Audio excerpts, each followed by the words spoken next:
Nous sommes donc entre le Valenciennois et le Cambrésis, plus exactement à Aussy, 1500 habitants, une petite ville au riche patrimoine architectural. On trouve la première trace de vie humaine dès l'époque gallo-romaine.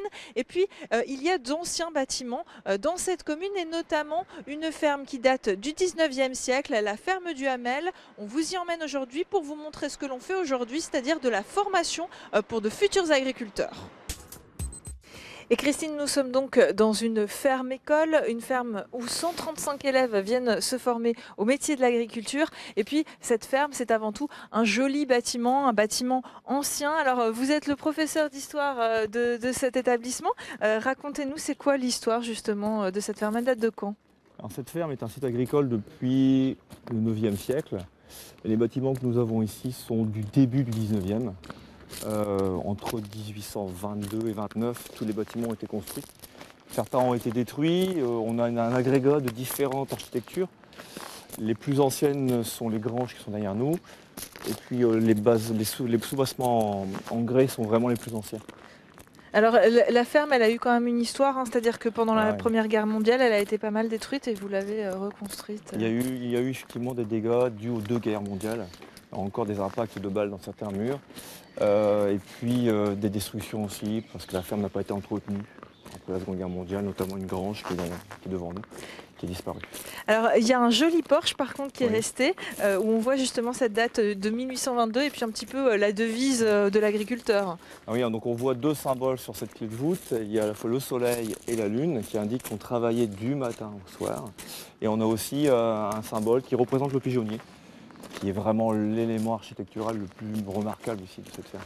Alors, cette ferme, vous avez essayé de l'entretenir, et Mm. même avec les élèves, hein, puisqu'il y a une pièce Oui. qui aujourd'hui leur sert de salle de jeu, que vous avez refaite à l'identique. Ouais, ça fait partie de la pédagogie, c'est-à-dire qu'on fait participer les élèves à différents travaux. Donc ils ont carrelé, on a nettoyé les murs, fait la maçonnerie. Ça fait partie aussi de la façon de voir la pédagogie. Il y a aussi le métier manuel font partie de ce qu'on peut apprendre. On apprend autant sur un chantier que dans une salle de cours. Alors justement, vous êtes très flexible, hein, c'est une Ouais. pédagogie où les professeurs sont très disponibles, comme c'est en internat. Et donc, vous voyez très régulièrement les élèves, vous faites des projets à Ouais. côté. Nous sommes présents ici du matin au soir, enfin, que l'on ait cours ou pas. Ce qui fait que les élèves le savent, peuvent venir nous voir, on travaille avec eux, on est tout le temps présent. Ça, c'est une disponibilité qui est très importante pour Et eux. vous faites donc des projets aussi à côté, comme cet atelier de rénovation. Et aussi, tous les cours sont en rapport avec l'agriculture. C'est-à-dire que même Mm. les matières classiques comme la vôtre, Oui. l'histoire-géographie, rappellent un petit peu l'agriculture est rattachée. On essaie toujours de coller au monde agricole, au moins le professionnel où les élèves sont en stage. Bon, en histoire géo, c'est assez facile avec l'agriculture, mais en mathématiques, mes collègues le font aussi sur les calculs d'air ou des réglages de machines. Ça, c'est toujours appliqué. C'est ce qui forcément intéresse Mm. les élèves et leur permet d'avoir de meilleures notes que dans des établissements classiques. Et on va voir dans un instant comment tout cela est mis en pratique lors d'un cours sur le terrain. Et Christine, ça y est, nous sommes dans les champs pour voir un petit peu les exercices pratiques. Nous sommes avec le directeur de cette maison familiale. Bonjour. Alors, expliquez-nous un petit peu là, qu'est-ce que sont en train de faire les élèves? Alors nos jeunes sont en activité pratique professionnelle, hein, sur une séquence de labour pour les initier un peu au travail du labour sur les exploitations. C'est important qu'il y ait des exercices pratiques comme ça. Oui, c'est important puisque à la base, en plus de la théorie, la notion de pratique est relativement importante pour qu'ils puissent exercer l'activité professionnelle. Donc là, par exemple, ils font du labour. Qu'est-ce qu'il y a de spécifique? C'est quand même très spécifique puisque le labour, ça consiste à retourner le sol, mais on a d'autant plus l'activité de savoir au niveau des réglages pour avoir des réglages homogènes, savoir aussi les effets sur le sol avec les notions agronomiques, hein, pour que là, notamment en culture de printemps avec du maïs qui viendra sur cette terre, on puisse avoir les meilleures conditions possibles pour l'implantation et la levée de la graine. Alors vous avez combien d'hectares Alors au niveau de l'école, on a un parcellaire de 30 hectares, hein, qui permettent l'activité pédagogique au niveau, là c'est le labour, mais tous les travaux des champs au niveau du suivi culturel pratiqué par les jeunes.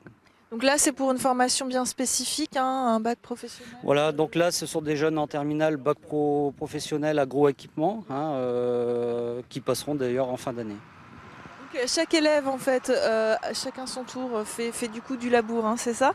Voilà, tout à fait. Le but, c'est que chacun s'exerce par sa propre expérience et où on peut corriger à la fois s'il y a des gestes professionnels qui ne sont pas adaptés. Alors là, on va aller voir le professeur là, qui est en train de donner ses instructions, c'est ça? Qu'est-ce que vous leur dites aux élèves? Justement, tant qu'il y en a un qui pratique, on fait le tour un peu des réglages avec le groupe qui reste et puis pour ajuster les réglages sur la passe d'après, sur le tour d'après. Vous-même, vous êtes passé par cette école? Non, j'ai suivi un cursus agricole aussi, pas au sein du réseau Maison Familiale. Et c'est un fonctionnement qui est différent pour les jeunes et qui leur apporte, je pense, pas mal de pratiques. Et dans le monde agricole, c'est ce qu'on cherche, donc c'est bien. Et alors là, par exemple, ils savent déjà faire, là, les élèves, ils savent faire? Donc là, ouais, ils sont en terminale, donc ils ont déjà 3 ans passés chez nous, donc forcément ils sont un peu plus autonomes que quelqu'un qui démarre à la formation et maintenant ils ont encore des notions à peaufiner, les réglages à finir d'apprendre, mais en grosse partie, ils sont pas mauvais, quoi, ils sont bons. Là, il y a quoi? Il faut faire attention à quoi là, par exemple? Donc là justement, on regardait avec le groupe qui reste les réglages qui étaient bons ou pas bons, on faisait un petit rappel. Donc là, ils vont aller regarder si l'aplomb justement est bon. C'est un réglage qui est très important sur une charrue en fait. Et il faut se placer à l'arrière de la charrue et puis regarder si les tensions sont bien perpendiculaires au sol. Donc c'est des pièces de charrue à connaître et des méthodes de travail aussi à connaître. Donc là, c'était bien. Donc là, on va justement, avant qu'ils relèvent, on va se déplacer puis on va aller voir si les réglages sont corrects et puis si le travail est bien fait. Ok, merci beaucoup. Christine, on vous retrouve dans quelques instants pour voir la partie mécanique de l'école. Nous sommes donc dans un atelier de mécanique. Alors ça se passe en plein air, hein, mais vous avez des cours très régulièrement sur la mécanique. Pourquoi c'est important? Alors c'est important vu les technologies au niveau agricole qui ont fortement évolué, au niveau des différentes marques, donc pour tenir à jour l'enseignement au niveau des jeunes techniques. Donc là, par exemple, qu'est-ce qu'ils sont en train de faire? Donc là, ils sont un peu en train de faire le tour des différents équipements liés au tracteur et surtout l'entretien quotidien lié à ce type de matériel. Ça va faire partie de leur examen final, ça? Oui, sur une épreuve écrite sur la description. Ah, c'est une épreuve écrite, mais vous faites en pratique, hein, Oui, tout à fait. les cours. Là, ce sont pour des élèves qui sont quels Alors il y a toujours des bacs pro et une partie des CS, donc en spécialité machinisme. Alors, monsieur, là, vous êtes en train de donner votre cours, mais vous pouvez me dire en 2 mots, qu'est-ce que vous leur apprenez là concrètement? Alors, on voit tout d'abord ce qu'il faut faire avant le démarrage d'un tracteur, tout ce qui est différents niveaux. Donc, il y a le niveau d'huile moteur, le niveau de liquide de refroidissement, niveau de pont, pour avoir toute chose avant de démarrer. Après, on voit aussi les différents éléments qui composent un moteur. Comme là, on peut voir le turbo qui se trouve là. C'est important qu'ils sachent réparer. Déjà les bases, parce que maintenant avec l'électronique, on ne peut pas toujours tout faire, il faut brancher l'ordinateur. Donc on ne peut pas toujours tout dépanner, mais on voit déjà les premiers entretiens à faire. Tout ce qui est vidange, tout ce qu'il faut souffler, tout ce qu'il faut entretenir comme graissage. Ça, on voit ça avec les élèves. Il y a beaucoup de tracteurs, il y a beaucoup de différences, il y a beaucoup de machines quand on est agriculteur qu'il faut Il y a maîtriser. beaucoup de machines, c'est varié, il y a du tracteur, on peut partir sur de la moissonneuse-batteuse, sur l'arracheuse betterave, sur les ensileuses, il y a pas mal de matériel, quoi. Et avec votre cours et vos formations, il y a des débouchés? Il y a Pas des débouchés. seulement agriculteurs Il y a agriculteur, il y a mécanicien, il y a du chauffeur, il y en a qui vont aller travailler dans une CUMA, dans des fermes, dans des entreprises. C'est assez varié, quoi. D'accord. Et alors, par exemple, toi, pourquoi tu as choisi de faire cette formation? L'agricole, c'est un monde qui me plaît. Et puis plus tard, je voudrais être chef d'atelier dans une exploitation agricole. Et alors là, ce cours, tu trouves ça intéressant? Ça nous instruit beaucoup et on apprend beaucoup de choses. Oui. C'est mieux d'être dans une formation de ce type que dans une formation plus classique de lycée agricole? Oui, car on a des semaines d'école et puis après on a des semaines de stage. Et là, on est vraiment sur le milieu professionnel et on apprend beaucoup de choses. C'est beaucoup plus concret? Oui, voilà. Ok, merci beaucoup Christine. On vous retrouve donc dans quelques instants pour vous montrer un tout nouveau hangar. Oui, Christine, nous sommes donc dans une autre partie de l'école, la partie la plus moderne, puisque c'est un hangar qui vient seulement d'être construit, il n'y a même pas un an. Alors, je suis avec le président de l'association parce que, on vous l'a dit, c'est une association qui gère donc cette école. L'association s'appelle la Maison Familiale. C'est quoi le but de cette association? Le but de l'association, c'est de gérer une école maison familiale qui forme des jeunes en formation agricole, c'est-à-dire en bac pro et bac pro agroéquipement, bac pro production végétale et CAP utilisation et maintien du matériel agricole. De quoi vous vivez en fait? Parce que c'est une association loi 1901, je crois. Oui, donc nous sommes subventionnés à l'élève par le ministère de l'Agriculture.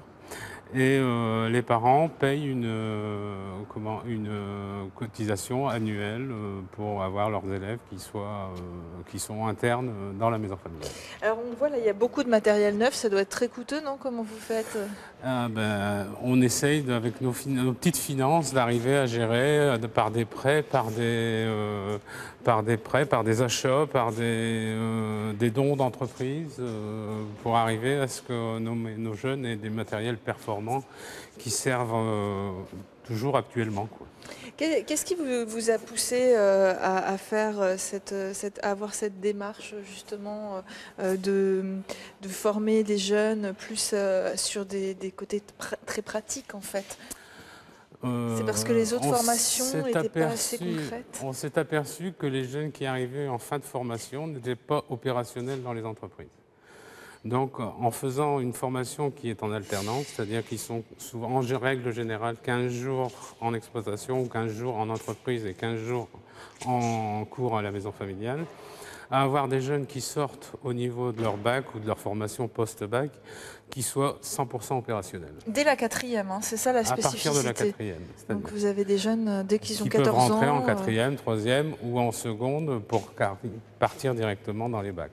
Alors, les formations que vous proposez, c'est quoi alors? Ce sont surtout de Alors, l'agroéquipement? on a deux formations principales qui sont le bac pro agroéquipement, qui forment des jeunes qui sont plus performants dans tout ce qui est entretien, matériel agricole, et puis des jeunes production végétale qui sont là plus performants pour reprendre une exploitation ou travailler dans une exploitation. Là, par exemple, ce sont des nouvelles machines qui vont leur permettre de travailler sur quoi? C'est le dernier investissement de la maison familiale qui va leur permettre de travailler tout ce qui est fer, tout ce qui est pliage, flexible, hydraulique, tout ce qui peut permettre aux jeunes de réparer ou d'entretenir leur matériel dans une exploitation ou dans Et ça, c'est du matériel de pointe, hein, c'est très important. Vous allez l'inaugurer bientôt? On inaugure au mois de juin, le 19 juin, si tout va bien.